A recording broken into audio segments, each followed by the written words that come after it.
ৰাইজৰ চৌদিশে এতিয়া ৰাসৰ যি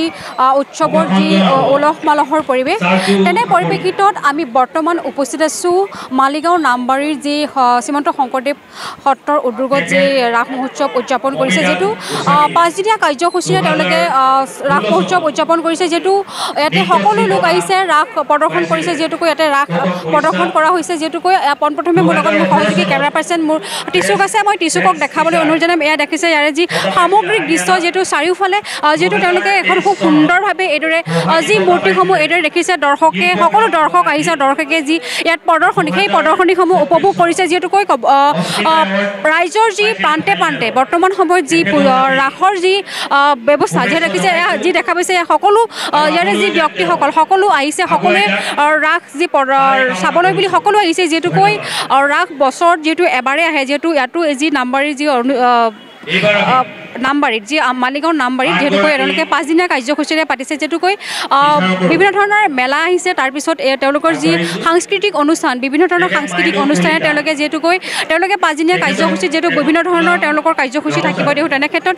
যিহেতু গম পোৱা গৈছে অহাকালি ভাওনাৰ কাৰ্যসূচী আছে তেনে ক্ষেত্ৰত ইয়াত দেখি পাইছে সকলো আহিছে দৰ্শকৰ ভিৰ কৰা পৰিলক্ষিত হৈছে সকলো দৰ্শক আহিছে যিহেতু সকলোৰে ৰাসৰ যি তেওঁলোকৰ যি এই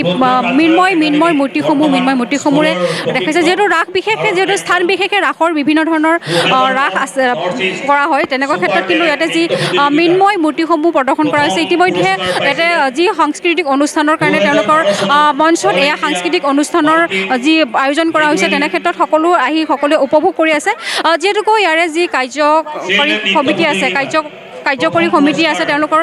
কিছু আমি মন্তব্য ল'ম তেওঁলোকৰ আজি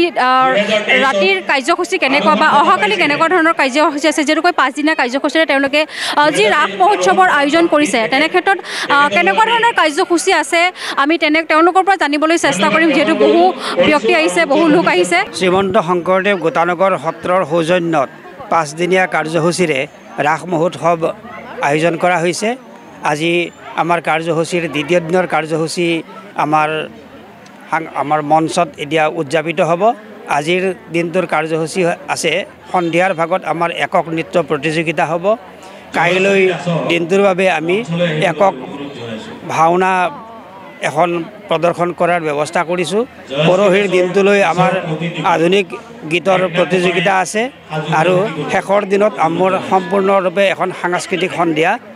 আয়োজন কৰা হৈছে এইদৰে আমি 5 দিনীয়া কাৰ্যসূচী লৈ আমাৰ শ্ৰীমন্ত শংকৰদেৱ গোটানগৰ সত্ৰত ৰাস মহোৎসৱৰ ব্যৱস্থা কৰা হৈছে আমি ৰাসলীলাৰ কিবা ব্যৱস্থা আছে নেকি শ্ৰীকৃষ্ণৰ ৰাসলীলাৰ শ্ৰীকৃষ্ণৰ ৰাসলীলা ইয়াত আছে ব্যৱস্থা আমি এখন মহাপুৰুষ শংকৰদেৱৰ কেলিগোপাল নাটখন আমি ইয়াত নাট ভাওনা হিচাপে প্ৰদৰ্শন কৰাৰ ব্যৱস্থা কৰিছোঁ বিশ্বনাথ চাৰিআলিৰ পৰা এটি সম্পূৰ্ণ দল এতিয়া আহিব আমাৰ ইয়াত এখন সম্পূৰ্ণ নাট এখন প্ৰদৰ্শন কৰিব যেটো এখন আজি গ্ৰন্থ উন্মোচন হোৱা যাব আপোনালোকৰ মেগাজিন প্ৰত্যেক বছৰে হয় নেকি এখন উন্মোচন প্ৰতি বছৰে আমি উন্মোচন কৰিব পৰা নাই আমাৰ এইবাৰ অষ্টাদশ সংখ্যক ৰাস মহোৎসৱ যদিও আমি অষ্টম সংখ্যাহে আমি এখন স্মৃতিগ্ৰন্থ প্ৰকাশ কৰিছোঁ আৰু সেই স্মৃতিগ্ৰন্থৰ নাম হ'ল মালিনী নামৰ এটা বৈশিষ্ট্য আছে মালিগাঁও অঞ্চলতেই যিহেতু এই সত্ৰখন অৱস্থিত সেইকাৰণে এই অঞ্চলত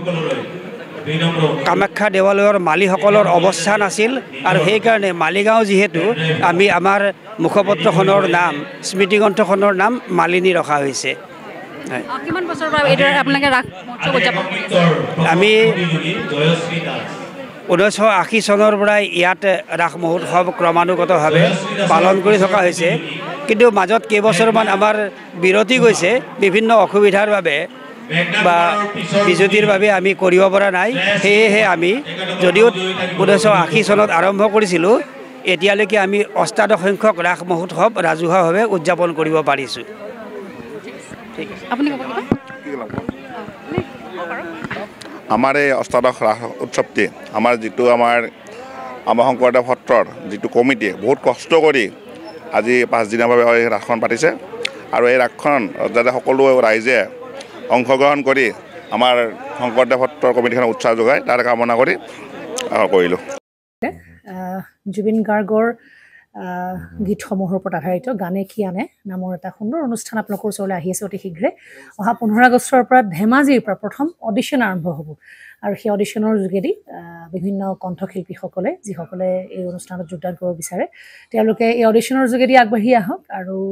জুবিন গাৰ্গৰ বহুত ভাল লগা গান আমি সদায় শুনি আহোঁ আৰু আপোনালোকৰ যদি ভাল লগা গান থাকে জুবিন গাৰ্গৰ আপোনালোকে গাই ভাল পায় তেন্তে অডিশ্যনত যোগদান কৰক মোৰ ফালৰ পৰা আন্তৰিক শুভকামনা থাকিল এই সম্পূৰ্ণ অনুষ্ঠানটোলৈ ধন্যবাদ